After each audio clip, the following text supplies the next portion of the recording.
Assalamualaikum dan selamat datang ke Pala Bola News. Seperti biasa, Pala Bola News akan menyajikan berita bola sepak terbaik kepada anda semua pada setiap hari.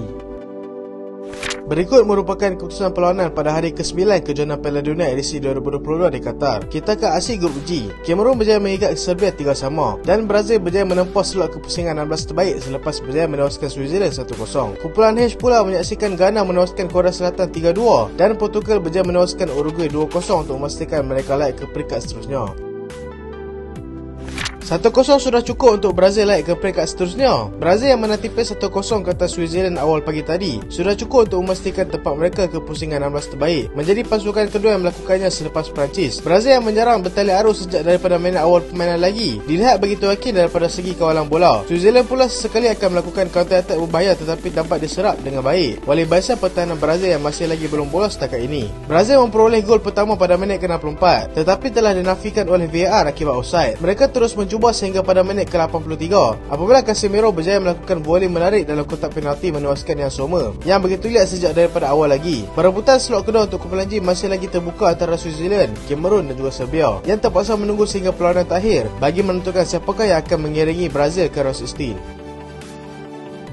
Portugal berjaya balas dendam. Portugal berjaya melunaskan dendam mereka apabila berjaya menewaskan Uruguay 2-0 pada awal pagi tadi. Mereka bagaimanapun bukan mudah melakukannya apabila terpaksa berdepan dengan Uruguay yang bijak bertahan dan juga melakukan beberapa serangan berbahaya. Portugal terpaksa bekerja keras sehingga minit ke-54 barulah dapat memecahkan kebuntuan melalui jaringan Bruno Fernandes yang dilihat mahu melakukan cross kepada Ronaldo, tetapi cross tersebut masuk ke gawang Uruguay. Gol kedua mereka hadir melalui sepakan penalti pada minit akhir separuh masa kedua yang juga disudahkan oleh Bruno Fernandes. Kemenangan ke atas Uruguay ini menjadikan mereka sebagai pasukan ketiga yang layak ke round 16 selepas Perancis dan Brazil yang terlebih dahulu menang menentang lawan mereka. Pengerusi Juventus dan juga ahli lembaga pengarah letak jawatan. Pengurus Juventus, Andrea Agnelli dan semua ahli lembaga pengarahnya telah meletakkan jawatan berkuat kuasa serta-merta. Turut serta meletakkan jawatan adalah Vice President Club, Pavel Nedved dan juga pengarah urusan, Maurizio Arrivabene. Arrivabene bagaimanapun akan terus kekal menjadi CEO bagi tujuan menguruskan klub sebelum lantikan baru yang akan dilakukan pada Januari nanti. Agnelli yang mula berkuasa sejak 2010 lagi mengambil keputusan untuk meninggalkan klub sebagai rasa tanggungjawab dan juga menghormati perjalanan klub yang tidak konsisten selepas mereka tersingkir awal di UCL dan kini semakin jauh untuk mengejar Napoli yang semakin selesa di atas dengan 10 mata. Ronald Araujo masih belum bersedia. Pemain pertahanan Uruguay itu masih belum cegas sepenuhnya meskipun Uruguay sudah bermain 2 perlawanan setakat ini. Anak buah Diego Alonso itu dilihat sangat sukar untuk melayakkan diri ke peringkat seterusnya selepas hanya mampu seri tanpa jaringan dengan Korea Selatan dan tewas 2-0 kepada Portugal pada awal pagi tadi. Peluang untuk Araujo beraksi dilihat hanya akan terjadi sekiranya mereka berjaya marah ke peringkat seterusnya, tetapi peluang untuk mereka layak semakin tipis sekiranya dia berjaya kembali pada perlawanan terakhir menentang Ghana nanti. Sudah pasti cukup untuk memberikan keyakinan baru untuk Uruguay yang seperti kurang menyengat pada kejohanan kali ini. Saya belum mahu bersara lagi, kata Gareth Bale. Bekas bintang Real Madrid, Gareth Bale masih belum terfikir untuk bersara selepas Piala Dunia tamat kerana dia merasakan yang perjalanan kerjanya masih lagi panjang. Walaupun Wales masih lagi belum pasti layak ataupun tidak ke peringkat seterusnya selepas hanya mampu mencatatkan 1 seri dan juga 1 kalah. Dia mahu terus mencuba sehingga ke perlawanan terakhir nanti kerana percaya peluang masih ada untuk mereka melakukan kejutan. Bale akan menempuh lawan sukar apabila terpaksa bertemu dengan England pada perlawanan terakhir nanti dan menang hanyalah jawapan sekiranya mereka mahu layak ke peringkat seterusnya.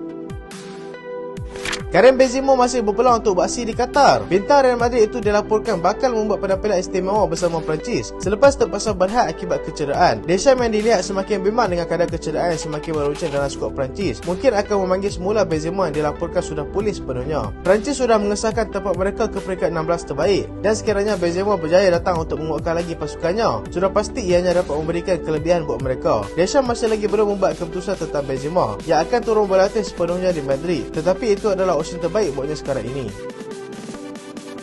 Andre Onana sah disisihkan daripada Kamerun. Penjaga gol utama Kamerun, Andre Onana sah disisihkan daripada senarai utama skuad Kamerun apabila berdepan dengan masalah disiplin, kata pengurus Kamerun sendiri iaitu Rejo Botsong. Dia sepatutnya beraksi ketika pasukannya menentang Serbia telah digantikan dengan Davis Espasi yang menyaksikan mereka terikat 3-3 dengan Serbia pada akhir perlawanan. Masalah berlaku apabila Song tidak menyukai corak permainan yang ditunjukkan oleh Onana yang lebih banyak bermain menggunakan kaki kerana Song berpendapat yang cara permainan seperti itu sangat berisiko tinggi. Mereka dipercayai telah bertengkar di atas perkara itu dan Onana masih lagi berkeras tidak mahu menukar cara permainannya. Disebabkan itu, Song mengambil keputusan untuk menyisihkan Onana daripada bermain buat masa ini.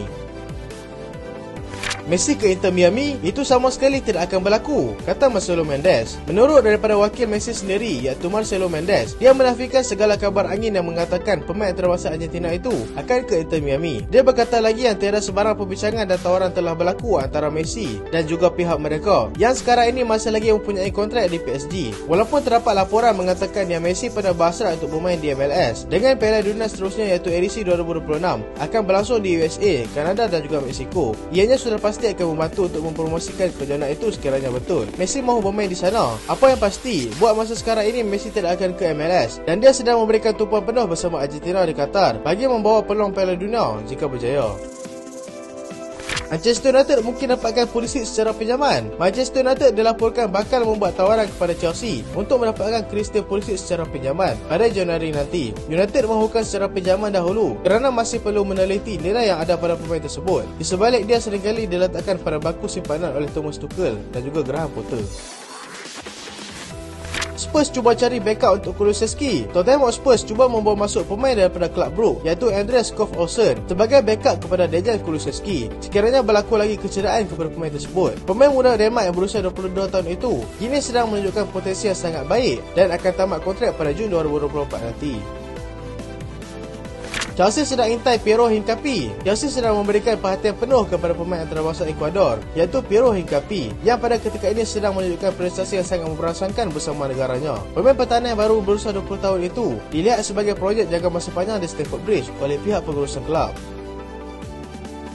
Juventus cuba dapatkan Nico Williams. Juventus sedang berkira-kira untuk membawa masuk pemain muda berbakat Sepanyol daripada Athletic Club iaitu Nico Williams yang kini sedang beraksi di Piala Dunia di Qatar. Pemain muda tersebut sudah pun membuat 2 penampilan di Qatar sebagai pemain gantian setakat ini dan telah memberikan impak yang sangat diharapkan oleh Luis Enrique.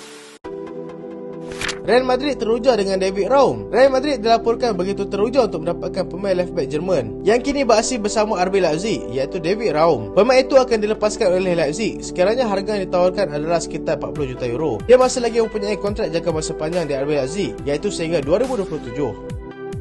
So itulah berita untuk kali ini dan terima kasih sebab tak sampai habis. Jangan lupa like, jangan lupa share, jangan lupa subscribe. Aku Solehan. Assalamualaikum.